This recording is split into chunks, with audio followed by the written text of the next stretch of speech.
नमस्कार. मानवी जीवन ईश्वरमय व्हावे ह्या आजच्या भागामध्ये आपल्या सगळ्यांचं स्वागत आहे. बरेच दिवसाच्या विश्रांतीनंतर पुन्हा एक एपिसोड करायला घेतला आहे. काय अभ्यास चालू आहे. आता आपल्याला माहिती आहे की अद्वैत वेदांत आणि उपनिषद ह्याचा अभ्यास चालू आहे. कारण आपण सुरुवात केली होती माझ्या चॅनलला मानवी जीवन ईश्वरमय व्हावे ह्या नावाने. त्यात आपण अनेक विषय घेतले की आपला जन्म का झाला, हे ऋणानुबंध काय, कर्म काय, मग जीवनात जे काही घटना घडतात त्याची कारणमीमांसा, अनेक गोष्टी समजून घेतल्या. पण हा प्रवास हा कुठं जाऊन पोचतो असं जर का विचार करायचं ठरवलं तर तो सुरुवात होती आपल्या जीवनातल्या अडीअडचणीपासून. म्हणजे माझ्या जीवनात काहीतरी अडचण आहे आणि ती सुटत नाही आहे, तर कोणाच्या तरी कृपेने ती सुटावी असं म्हणून जसं आपण देवाधिकांच्याकडे जातो किंवा मग सद्गुरूंच्याकडे जातो. मग सद्गुरू म्हणतात ठीक आहे, तू अमुक अमुक गोष्ट कर, एक नामस्मरण कर किंवा काहीतरी एक पूजा कर की जेणेकरून तुझं जे काही संकट आहे, जे काही तुला आता वाटतं आहे की तू खूप दुःखात आहेस, त्याच्यातून तू बाहेर पडशील. मग ते बाहेर पडल्यानंतर मग आपल्याला काहीतरी ते एक साधना देतात, काहीतरी नामस्मरण जप करायला सांगतात. आणि सगळ्यात महत्त्वाचं म्हणजे ते म्हणतात तू ज्ञान करून घे. मग आता ज्ञान करून घे म्हणजे मग विषय केवढा आहे तो? ज्ञानाला काही सीमा आहे का, मर्यादा आहेत का? अजिबात नाही. ते इतकं मोठं आहे. जसं आपण भौतिक जगात जे काय आपण आपल्या डोळ्यासमोर जे जग दिसतं आहे त्याच्यात किती प्रकार आहेत ज्ञानाचे, किती विषय आहेत.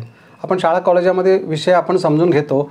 त्यातल्या एका कुठल्या तरी विषयाकडे, जसं आता इंजिनिअरिंग म्हटलं तरी सुद्धा वेगवेगळे automobile engineering, civil engineering, electronic, electrical, mechanical आणि कॉम्प्युटर, म्हणजे त्याच्यात किती विभाग झाले. मग तसं कितीतरी विषय ह्या जगामध्ये आहेत समजून घेण्याचे. पण ह्या सगळ्यामध्ये एक असा विषय की जो सगळ्यात महत्त्वाचा आहे आणि तो विषय समजून घेतल्याखेरीज जीवनाला किंवा जन्माला पूर्णत्वच प्राप्त होत नाही. असा कुठला विषय, त्याच्याबद्दल विचार कर असं म्हणतात सद्गुरू.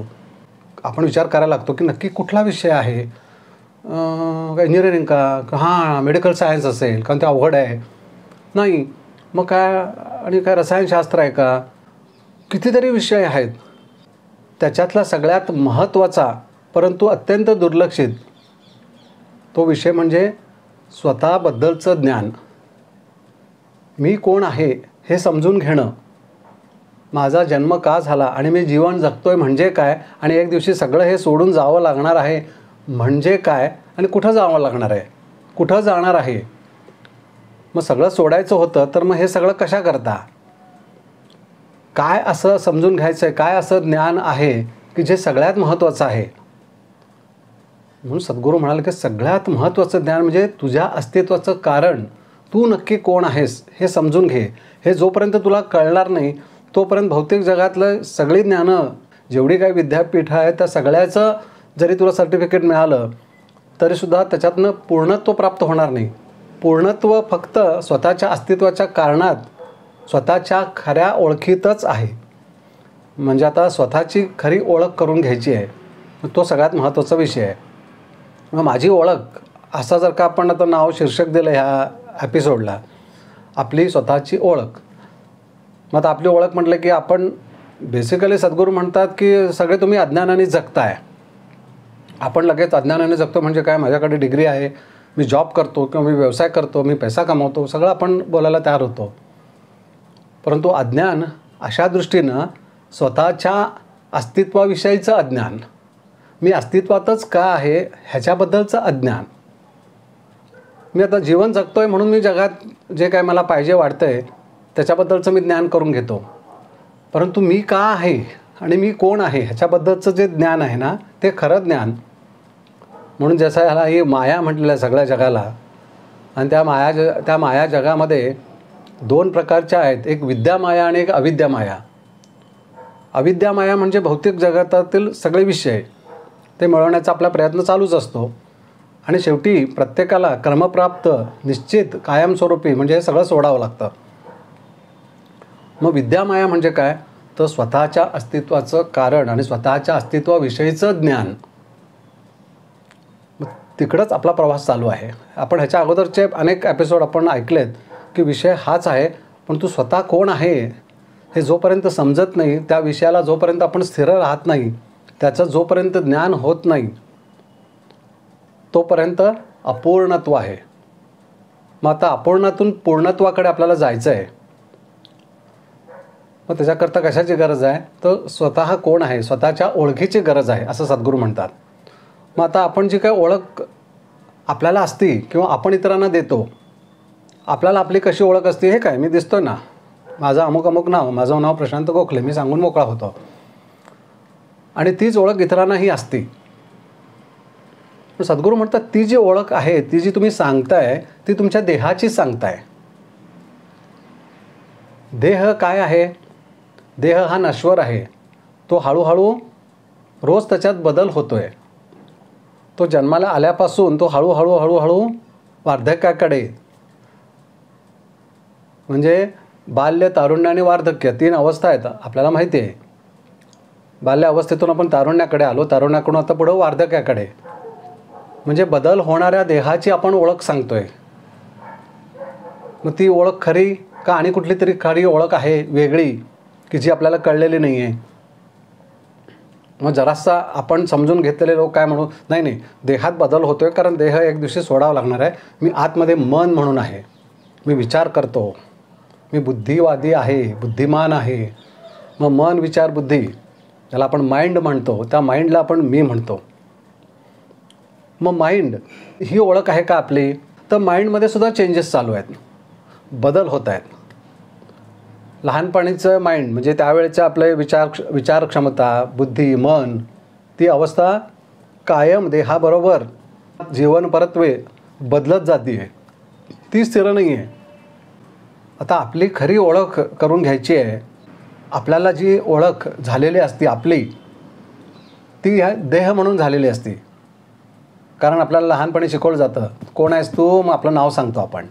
मग समोरचा कोण आहे, तो कोण आहे. आपण एकमेकांचे, आपल्याला आईवडील सगळ्यांची ओळख करून देतात. हे बघ, हा काका, हा मामा, ही मावशी, ही आत्या, ही ताई, हे आई, बाबा, हे जे काही सगळे ओळख आहे.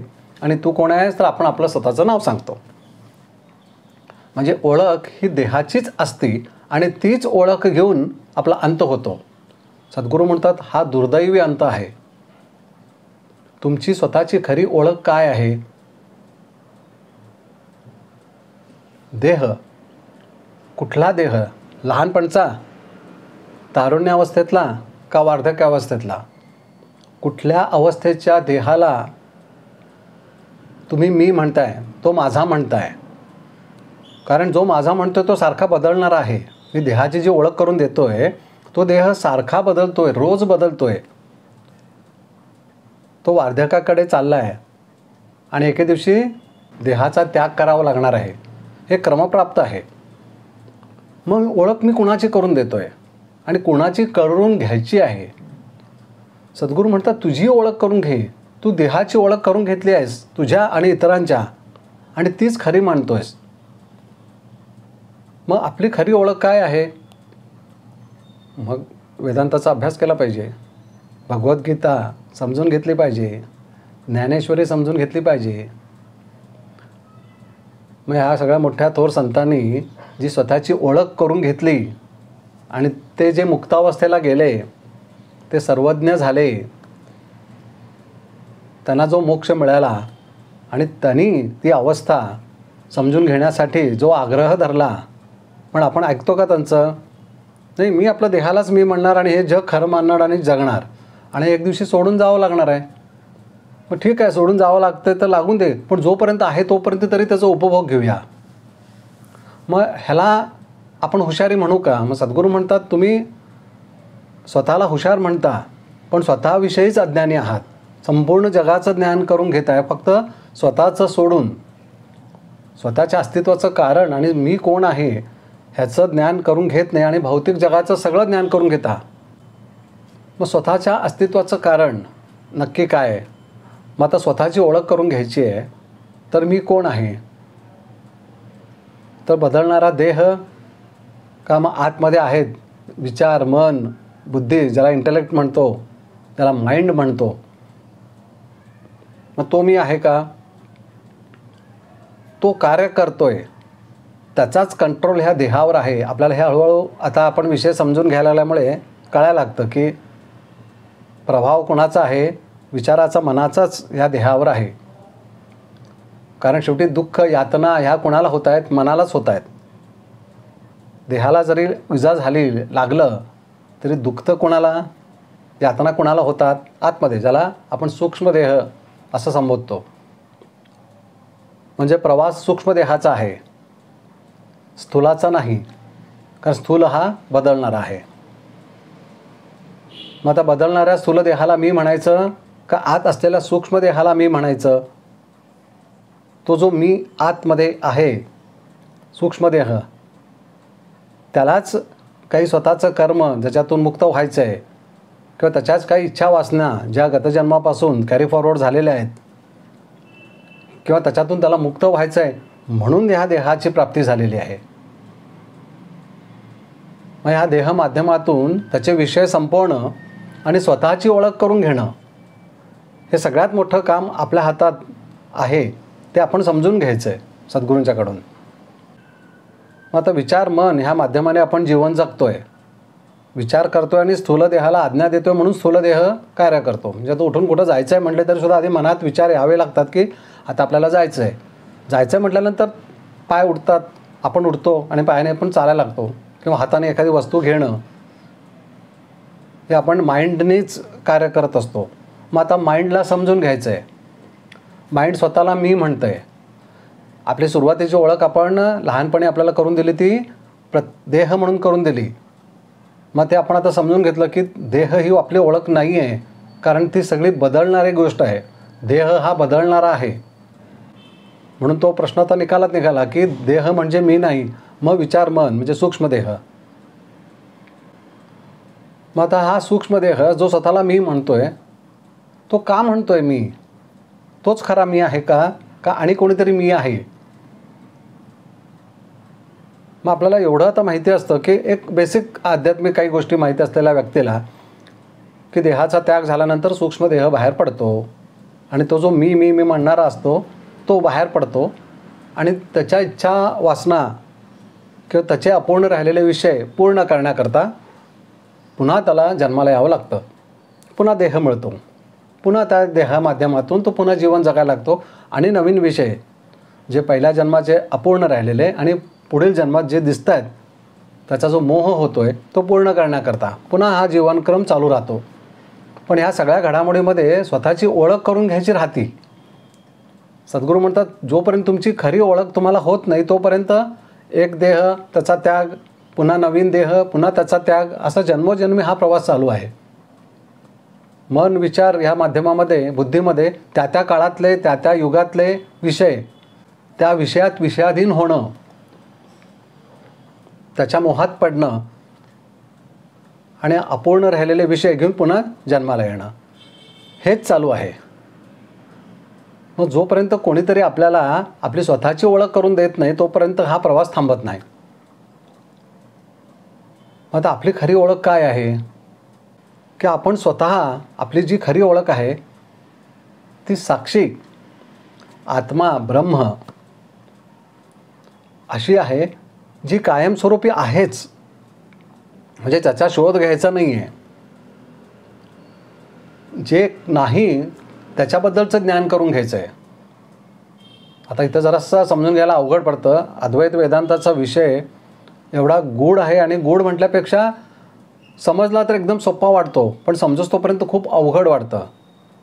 कारण त्याच्याच ज्याला आपण आत्मज्ञान म्हणतो, स्वतःचा बोध म्हणतो, जो कोणी आत्मा म्हणून आहे, जे खरं आपलं अस्तित्व आहे, जे साक्षी म्हणून आहे, त्याचं ज्ञान करून घ्यायचं आहे का?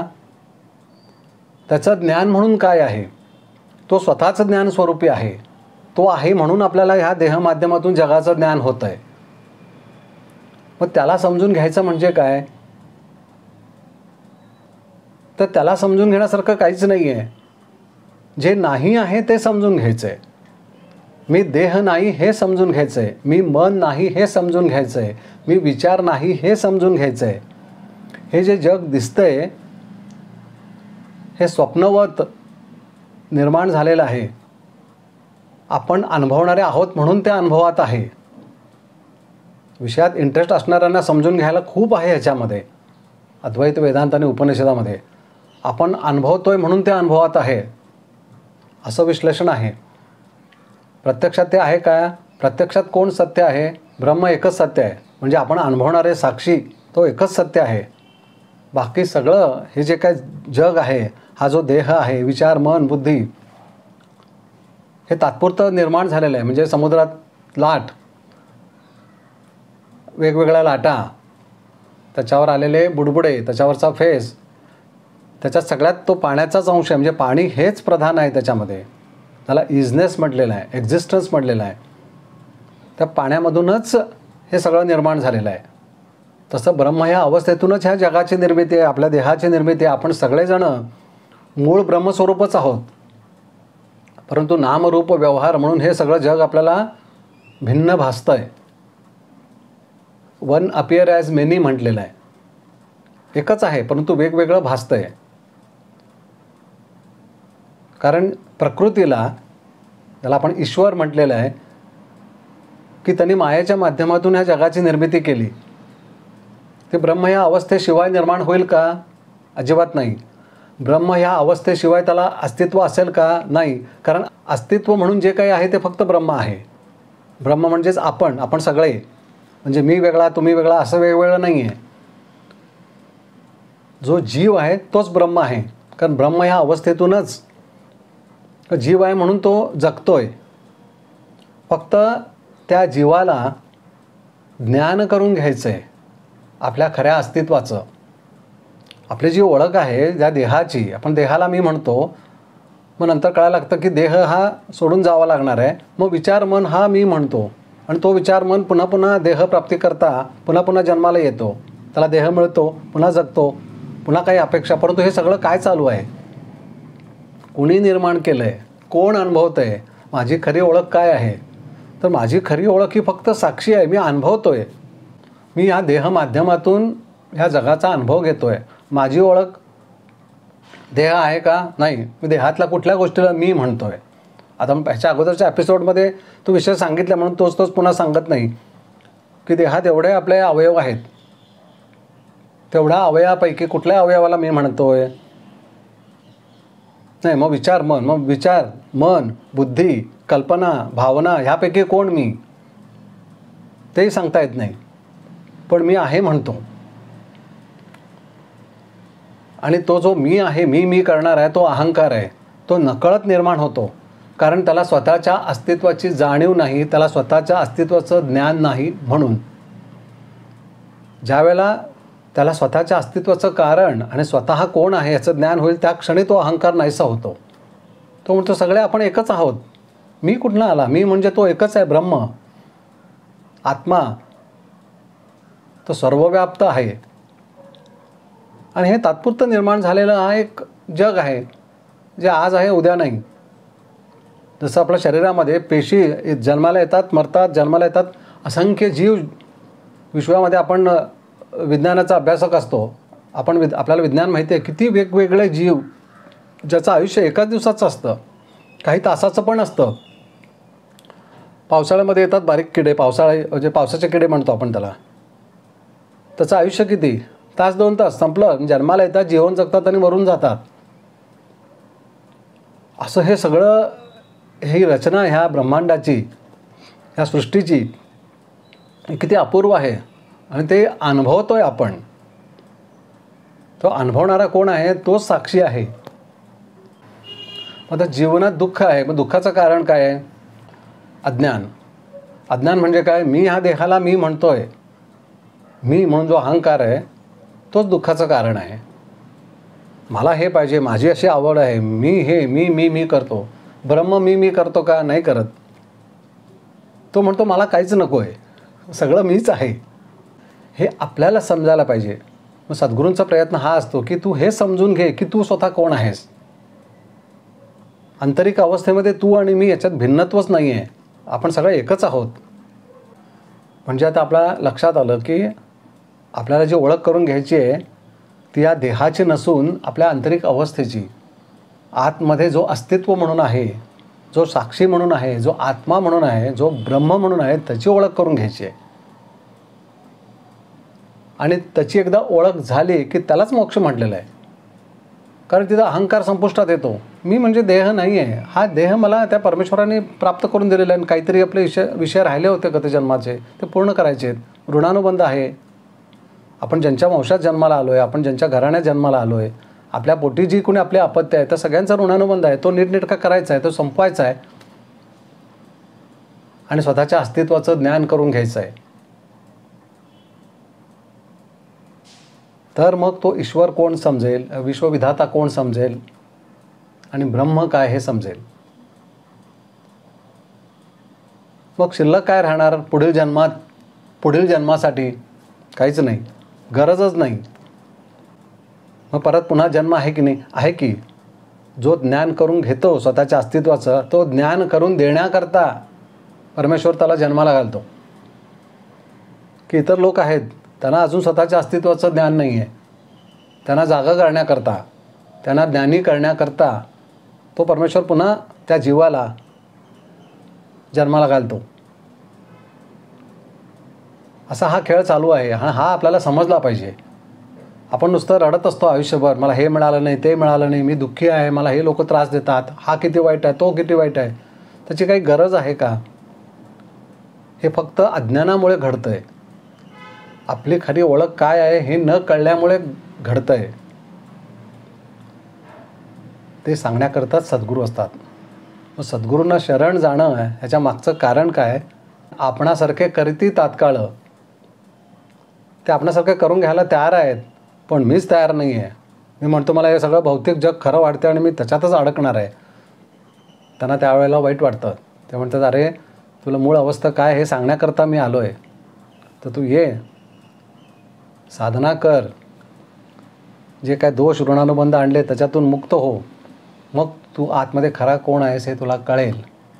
म्हणून सद्गुरूंनी सांगितलेली साधना नित्याची नामस्मरण हे न चुकता करावं. नमस्कार.